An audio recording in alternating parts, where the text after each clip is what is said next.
Hari ini kita bertemu lagi dan Ibu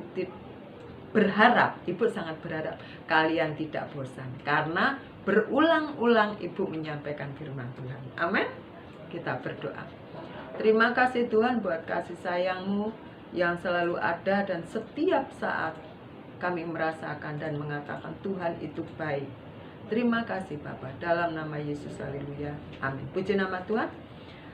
Mazmur 86 ayat yang ke-10 yang ditulis oleh Raja Daud, di mana Raja Daud minta pertolongan kepada Tuhan. Ya, Ibu akan bacanya.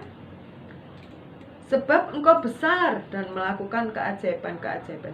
Engkau sendirilah Allah. Itulah pengakuan Daud kepada Tuhan yang sudah banyak melakukan pertolongan terhadap Daud, yang sudah banyak melakukan perkara-perkara besar dalam kehidupan Daud.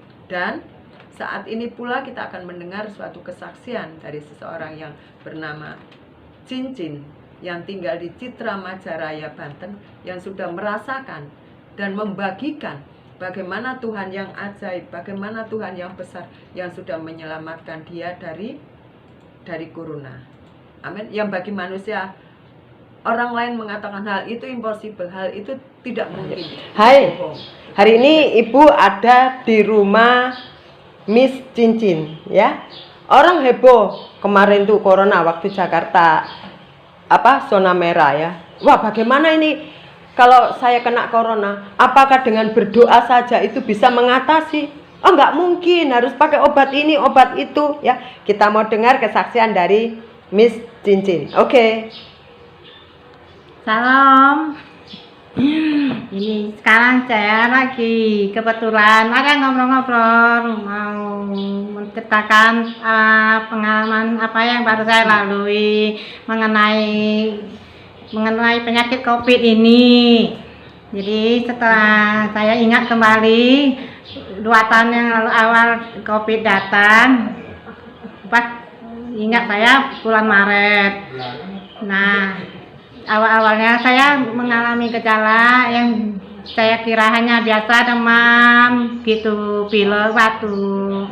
Tapi sekian hari setelah seminggu parah sampai saya teringat lagi apakah ini gejala COVID ini datang ke saya. Kenapa semakin saya sadari benar-benar itu sangat menyiksa dan sangat mengerikan apa yang saya rasakan, tapi sampai itu gejalanya yang separah-parahnya saya rasakan benar waktu itu, sampai pada saya hampir putus napas gitu, sesak napas. Saya masih bisa sadar, saya kuatkan hati saya untuk berdoa pada Tuhan. Saya minta Tuhan, apakah Tuhan jawab saya, apakah kalau memang penyakit ini menjemput saya waktu saya sudah tiba, saya pasrahlah, tapi saya masih kuatkan hati, saya berkeyakinan teguh pada Tuhan. Semua saya serahkan sama Tuhan, Tuhan yang mengatur. Tuhan jawablah saya kalau memang Tuhan masih beri saya kesempatan hidup.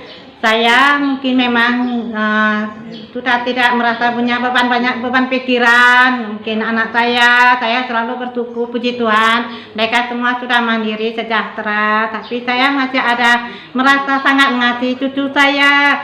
Ya, dalam keadaan begitu saya masih menyatakan ke Tuhan, saya masih mikirin cucu saya. Dalam hati pikiran saya masih sangat mengasihi cucu saya masih memikiri cucu saya. Ternyata Tuhan jawab saya.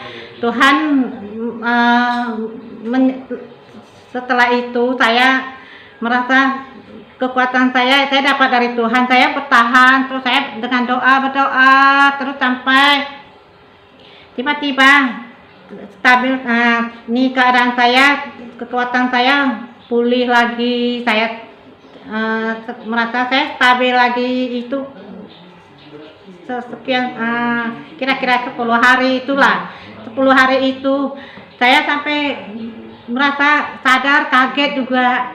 Ternyata Tuhan jawab saya. saya tidak ada makan obat apapun, hanya saya bisa berusaha minum air panas terus, sampai makan pun tidak bisa makan, sampai gimana saya rasakan, tapi saya berusaha minum air panas terus dan berdoa terus sampai puji Tuhan terus. Saya puji Tuhan terus sampai gimana rasanya tidak ada seorang pun di rumah. Sampai saya pun tidak tega memberitahu ke anak. Ada teman yang tahu pun, tapi teman tidak percaya, teman kira saya bercanda gitu. Jadi nggak minum obat apa-apa?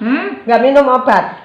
Nggak ada minum obat sama sekali. Hanya berdoa kepada Tuhan? Ya, tapi setelah saya sadar, saya tiba-tiba 10 hari saya menangis terus. Saya bilang sama Tuhan, anak saya mau datang, cucu saya mau datang, sedangkan saya baru saja parah ya. Tapi iman saya benar-benar pasrah Pak Tuhan. Saya bilang, Tuhan, saya tidak bisa mencegah mereka lagi, mereka mau datang, saya tidak sanggup mau mengasih tahu mereka apa yang saya alami, tapi saya percaya Tuhan pasti pulihkan saya sepulih-pulihnya. Mereka datang itu Tuhan mensterilkan semua keadaan saya dan kesembuhan buat saya. Ternyata itu Tuhan jawab, itu terjadi sama saya. Puji Tuhan.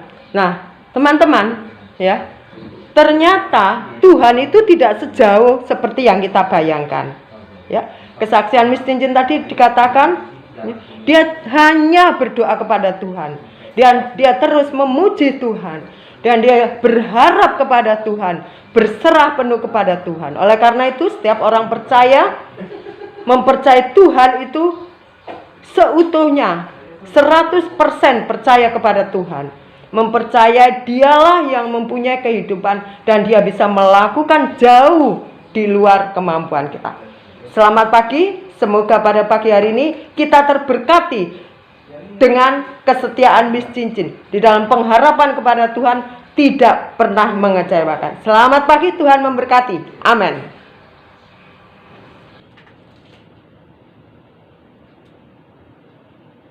Semoga apa yang kita dengar tadi menguatkan kita, semakin mempercayai Tuhan Allah yang besar, Tuhan Allah yang esa. Dia sanggup melakukan perkara-perkara yang ajaib dalam kehidupan setiap orang percaya. Asal percaya saja, kata Alkitab. Asal percaya saja engkau diselamatkan. Asal percaya saja jiwamu diselamatkan. Amin. Semoga apa yang disampaikan oleh Miss Cincin tadi membangkitkan semangat kita, membangkitkan iman kita untuk tetap mempercayai dan tidak terkondisi oleh apapun juga kepercayaan kita. Ya. Amin. Selamat pagi, Tuhan memberkati.